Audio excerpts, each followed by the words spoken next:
కోర్టులో case pending లో ఉండగానే పెందుర్తి చిన్నముసిడివాడ జోగులాంబ బస్టాండ్ దారిలో ఉన్న అంబేద్కర్ విగ్రహాన్ని ఆర్డీఓ శ్రీలేఖ అక్రమంగా ముసుగు వేసుకున్న వ్యక్తులతో తొలగించడానికి ప్రయత్నించారని ఆరోపిస్తూ అక్కడి స్థానికులు నిరసన చేపట్టారు. ఆటోల్లో పెట్టుకొని ఈడ్చుకొని తీసుకొని లాక్కొని తీసుకొని వెళ్ళారు లాస్ట్ టైం.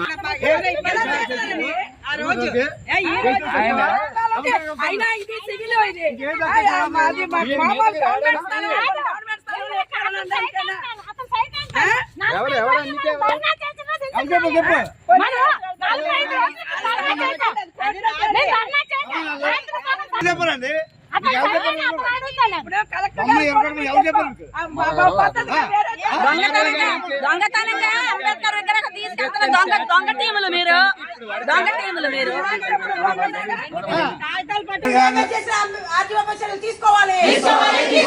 అంబేద్కర్ గారిని ధ్వంసం చేసిన ఆర్డీఓపై ఎస్ఎస్ అత్యాచార కేసు నమోదు చేయాలి. ఆర్డీఓని తక్షణమే సస్పెండ్ చేయాలి. పెద్ద ఎంఆర్ఓ ఆఫీస్ లంచగొండి కార్యాలయంగా మార్చండి. ఆర్డీఓ శ్రీలేఖపై చర్యలు తీసుకోవాలి.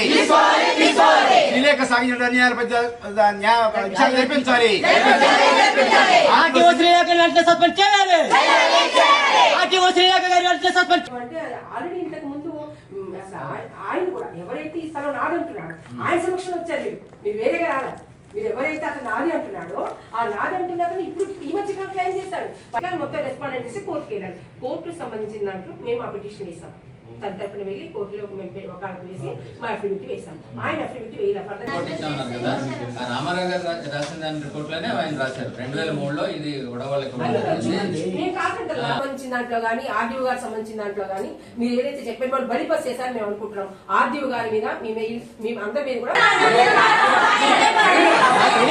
అందరికీ తెలుసు.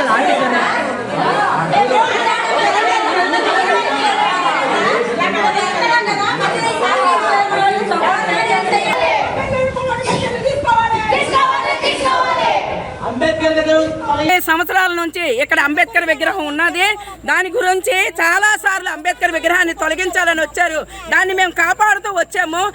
ఒకనొకప్పుడు ఈ భూమి కబ్జా చేయడానికి కోసమని ఎవరో విగ్రహాన్ని పెట్టారు. పెడితే అప్పుడు ఆ విగ్రహాన్ని ముక్కులు తీసేసి చెవులు తీసేసి ఇక్కడ నివాసం ఉన్న వాళ్ళ మీద ఆరోపణలు చేద్దామని అనుకున్నారు.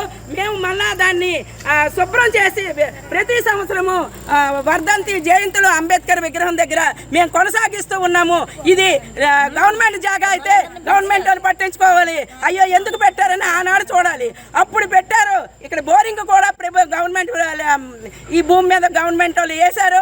దానికోసం ఆ జాగా అతను అయినట్టుగైతే చట్టబద్ధంగా వెళ్ళాలని ఆనాడే చెప్పాము. చట్టబద్ధంగా కోర్టుకు కూడా వెళ్ళారు. కోర్టులో ఈ కేసు నడుస్తుండగా కూడా ఈ రోజు దొంగదారిన దొడ్డుదారిన మాస్కులు కట్టుకొని అధికారులు విగ్రహాన్ని ఎంత నీచంగా ఎంత దుర్మార్గంగా ఆ రాజ్యాంగాన్ని ఉల్లంఘన చేస్తూ రాజ్యాంగాన్ని బద్దలు కొడుతూ వీళ్ళు ఇంత నీచకానికి ఒడిగట్టారు. ఈ రోజు ప్రభుత్వాలన్నీ పెద్ద పెద్ద కబుర్లు చెప్తూ ఈ రోజు అర్ధరాత్రి అప్పుడు దొంగలుగా వచ్చి అంబేద్కర్ విగ్రహాన్ని ఎరగొట్టారంటే వీళ్ళు ఎంతగానో తెగిస్తారు. ఈ ప్రభుత్వం ఈ అధికారులు చేస్తున్న దుర్మార్గాన్ని ఎండగట్టాలి. అన్యాయంగా పేదల హక్కుల కోసం దళిత హక్కుల కోసం పోరాడి పేదలకి జీవనోపాధిని పేదల బ్రతుకుల్ని వెలుగుదిద్దిన రాజ్యాంగ నిర్మాత అయిన అంబేద్కర్ విగ్రహాన్ని ఇంత నీచకంగా ఎరగొట్టిన అధికారులపై సీరియస్ చర్యలు తీసుకొని చట్టపరమైన శిక్షలు విధించాలని మేము ప్రభుత్వానికి ఈ అందరికీ హెచ్చరిక జారీ చేస్తున్నాము. ఈరోజు రెవెన్యూ డిపార్ట్మెంట్ వచ్చి అంబేద్కర్ నగర్ దగ్గరలో ఈ అంబేద్కర్ విగ్రహాన్ని కొన్ని సంవత్సరాల నుంచి ఇక్కడ మనం అంబేద్కర్ కార్యక్రమాలు అన్నీ చేసుకొని వస్తున్నాం. అంబేద్కర్ రాజ్యాంగ నిర్మాత. అంబేద్కర్ ఆయన చదవ వల్ల ఈవేళ ఉద్యోగాలు పొందిన ఈ ఉద్యోగస్తులు అందరూ ఆయన్ని ఆ విగ్రహాన్ని ధ్వంసం చేయడం, ఆ విగ్రహం మీద ఆ అంబేద్కర్ ఏ పేద ప్రజల కోసం ఏ బడుగు బలహీన వర్గాల కోసం పాటుపడిన వ్యక్తి, అలాంటి వ్యక్తిని అలాంటి రాజ్యాంగ నిర్మాతను ప్రపంచ మేధావుల్లో ఆయన మేధావి. అలాంటి మేధావి వర్గానికి చెందిన అలాంటి ఈ అంబేద్కర్ని ఈ ధ్వంసం చేయడం ఎంత దుర్మార్గంగా ఎంత నీచంగా ఈ ఉద్యోగస్తులు ఈ రెవెన్యూ డిపార్ట్మెంటు ఇలా చేయడం చాలా బాధాకరంగా ఉంది.